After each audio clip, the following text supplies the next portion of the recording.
Bismillahirrahmanirrahim. It's me, Dr. Naseem Shirzad, and today I'm going to discuss with you RCC with IVC thrombus. So, what's the percentage of a patient that will have IVC thrombus in a patient with RCC? That is 5 to 10% of RCC patient will have IVC thrombus. And how you can suspect IVC thrombus in a patient with RCC?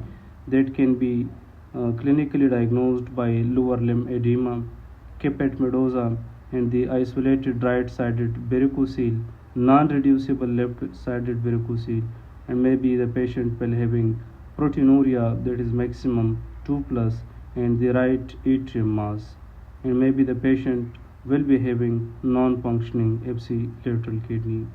Now, what are the staging of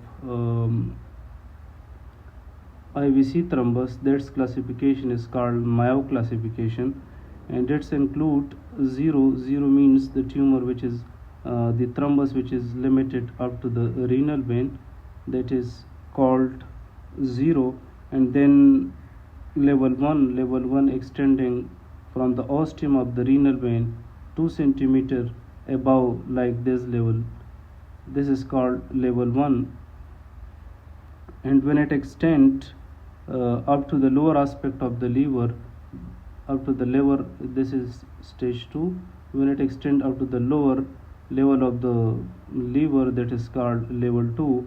And then level 3 is retrohepatic, or we can say that above the liver and below the diaphragm, while level 4 is suprahepatic, or we also call it supradiaphragmatic, means above the diaphragm.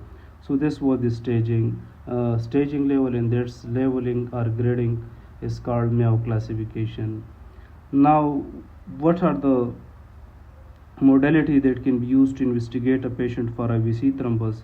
MRI is the gold standard. We can also use CT scan, ultrasound Doppler can be used, and transesophageal echo and venecography can also be used, but we are commonly using CT CAF with contrast.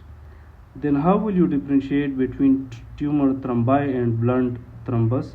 Tumor thrombus will enhance and contrast MRI T1 phase.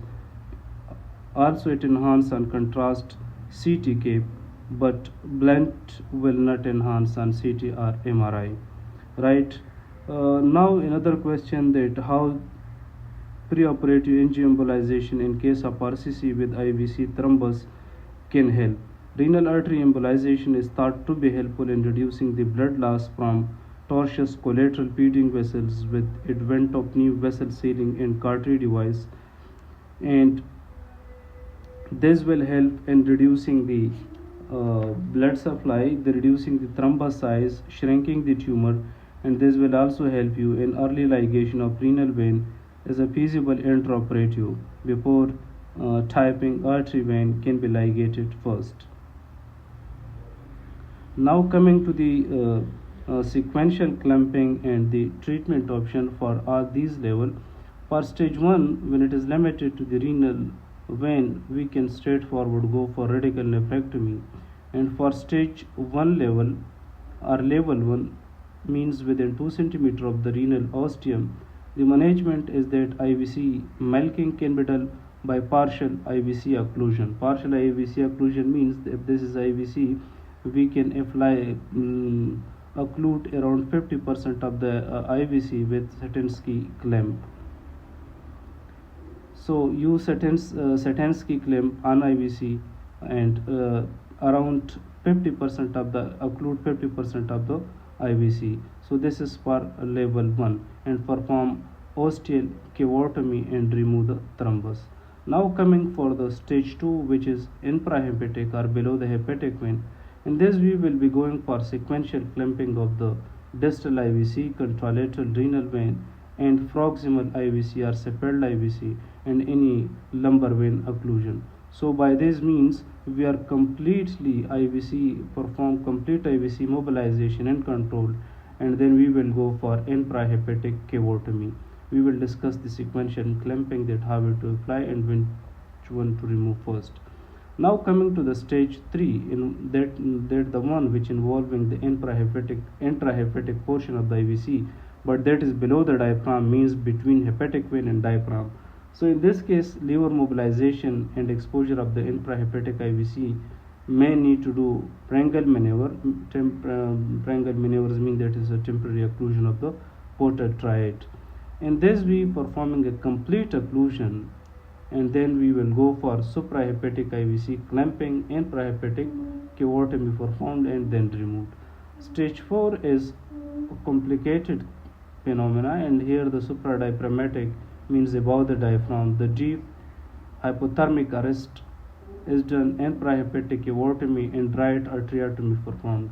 So remember, for level 2 and 3 consult vascular surgeon, while for level 3 and 4 must consult cardiothoracic surgeon. So it's important. Now coming to the sequential clamping, that how to perform the sequential clamping. For sequential clamping, our first clamp we will apply, that is below the renal vein. We will apply the first clamp here, that is called the first clamp. What it will help? It will help this whole flow in the IVC. It will decongest, and this will decongest both renal vein of the right and left both, and that will help in minimizing the blood loss.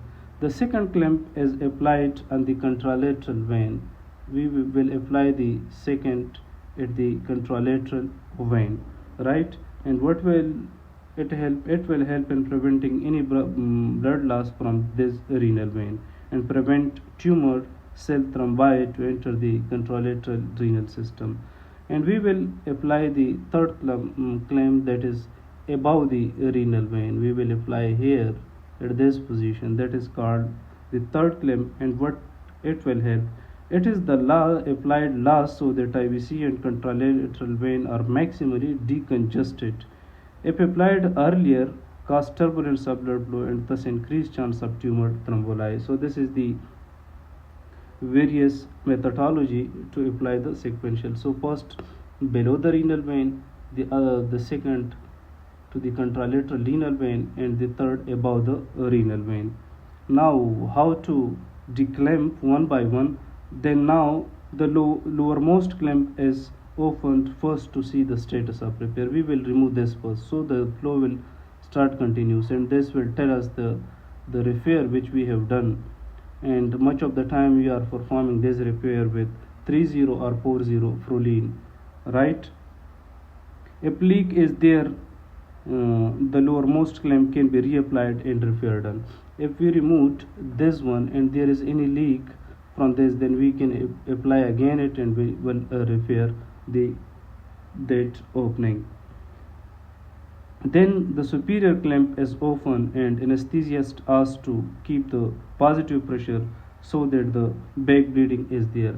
Then we will remove the superior one, right? So to achieve a continuous flow in the IVC, and in the last we will be removing the contralateral renal vein, and that will prevent any thrombus to enter into the kidney.